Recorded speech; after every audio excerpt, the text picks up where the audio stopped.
Hello, welcome to Wargamer. I'm your host, Rob, and if, like me, you are shocked, then I don't know what to say.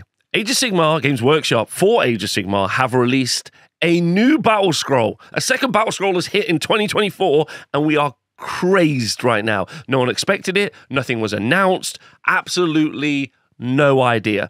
And before we go any further, leave your speculations down below in the YouTube comments as to why. I'll give you my speculation at the end, but for the moment, we should look through all of these changes. As always, any battle scroll changes that you see will be stored on the Games Workshop website, warhammer.com, and you can go check it all out. Okay, so we've got some rules changes and we have some points changes. So let's get straight into them, and they're not particularly broad. We have one change in all, no change in order, I don't think. No, one change in order. But in Chaos, we have one change. Putrid Blight Kings have had their weapon range increased from 1 inch to 2 inches. Now, this is because in the last battle scroll, they gave many units a increase in their weapon range. However, because Games Workshop like to micromanage these changes, instead of giving just kind of broad strokes a bunch of units 2-inch weapon range, they forgot one. And so hilariously, this has still got a 2-inch. They now have got a 2-inch weapon range. But we still have some really funny examples of lances on Vampire Lords, on dragons, having a 1-inch range, which is very funny. Many examples that you can go through. And again, please, in the comments below, give me your funniest weapon range example, because these always make me laugh. Because at the heart of things, even though I cover tournament play and I'm excited about these things, I am a narrative person. Like, I like the story. And so it's very funny to think of the vulture atop which Gobsprak is located, having a 1-inch reach, yet Gobsprak himself having like a 3-inch reach, I think, being pointed out in the chat. The Maw Crusher has got a 1-inch reach, which is very fun, right? Very, very fun.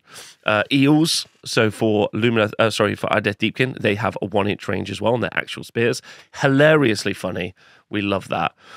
So, but this is a positive change for all the people out there running Putrid Blight Kings, which at the moment in Age of Sigmar is almost 0. Okay, so we're going over to the next battle scroll change, and we have seen Sylvaneth have also had Alarielle's had the great antlers of her weapon on her beetle, her Wardroth beetle, increased to 3 inches. Maw Crusher still with that 1-inch reach. And then Spite Revenants have got increased range on the Cruel Talons and Fangs to 2 inches, which means you can take hordes of Spite Revenants, which is quite fun. That's quite nice, especially for Sylvaneth, although Sylvaneth are doing quite well at the moment. Going over to Grand Alliance Death, and we have one change, which is not a increase in weapon range, and instead is a change to the command trait Cruel Taskmaster. This allowed you, effectively, previously, to be able to bring Morbeg Knights back using your points. However, you no longer can do that, and they've changed it so you can't. This is a big balance change for the game, which is super healthy. Very, very good. And I've got some real big thoughts about this, because I think the recursion in Age of Sigmar has obviously got ludicrous with Flesh Eater Courts. But, you know, you could have let Flesh Eater Courts have their day. They've only had 3 months or so to paint and build their army, so they've not really had time to use this very much at the moment. But still, you know, I think some people will be hollering and saying it's great. Other people will be saying, oh, no, that's horrible. And some people will be like, that's really fair. That's really fair. So let's go. Then we get to go to Destruction. And if anyone has been a long-term Age of Sigmar player for Destruction, you'll know that they don't really care about you. And so no changes. But we do have points changes. And these are hilarious, because they are very fun, because almost in all cases, there's like a -10 change, +10 change. Now, if this was the middle of the edition, I would be like, you know, some of these changes might be very thoughtful. They might be very well thought out. You know, we could really analyze these. With Age of Sigmar 3 having at very most 3 months left on its life cycle, then I seem to care a lot less about these changes, but I would have loved them to have seen the absolute Fast and Furious Road, Mad Max Fury Road edition, where we started seeing some big points changes for different units that have never seen tabletop play.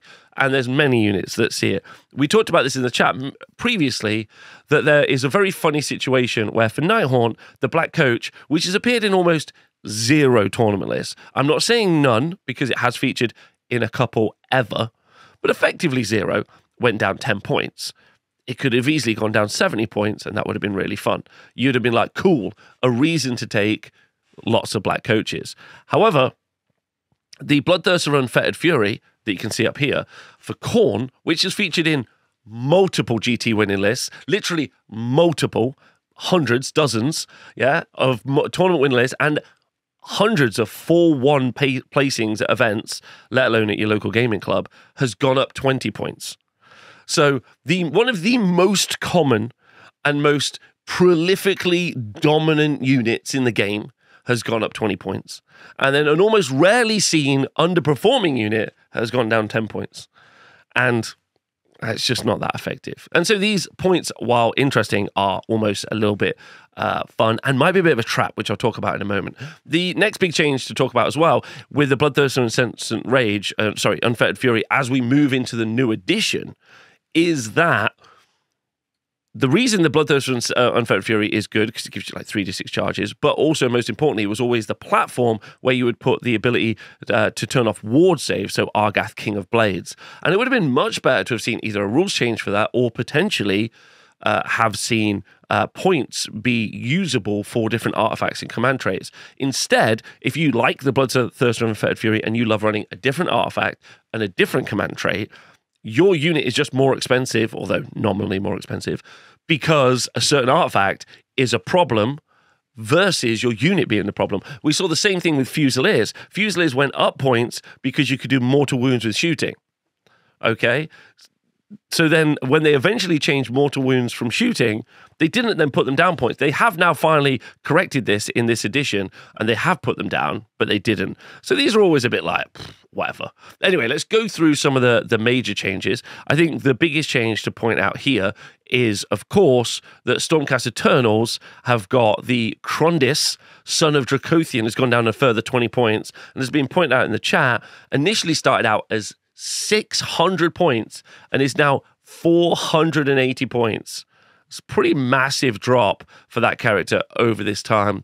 Same way, Ynastra, the Celestial Spear, has also gone down significant points as well. Kragnos is down 20 points on quite a large and expensive body. There's been some absolutely wild changes, like Death Rider's going up 10 points. Can't imagine why they think they need to do that. Seraphon have had, across the board, points reductions, with Croak going up 10 points. Again, one of the most prolifically taken units in the game.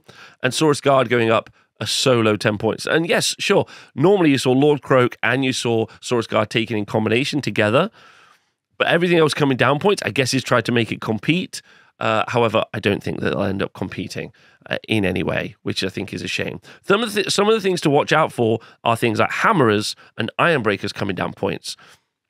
Hammerers have come down points and Ironbreakers coming down points is a bit of a problem, in my opinion, because I'm almost certain in Cities of Sigmar for Age of Sigmar 4, those will no longer be they'll get legended. They won't be in Age of Sigmar. Now, I don't have any definitive information on this, but that is a guess. So what I wouldn't do is be like, do you know what? I might run dwarfs in Cities of Sigmar, because in 3 months, all the rules are going to change anyway, so don't do that. But also, I have no confidence that they're going to stay in the main range anyway, right? And I'm pour one out for my dwarven brothers, sisters, and homies. I apologize about that, but just be conscious of your purchasing, because some of these things have dropped points, and they're not even definitely going to be in the game in the future. As an example, I think the Lord Aquila goes away potentially in the future, or the Lord Celestin on Dracoth. They might go away as well. So yeah. And this kind of brings me, I think, to my main point for this FAQ. And let me know if you had some point changes which you think have had a positive impact on your game.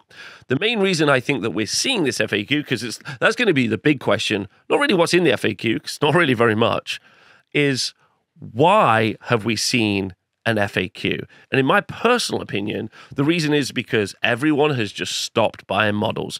Age of Sigmar has just stopped. Everyone's been like, we know the new editions come in, I'm stopping.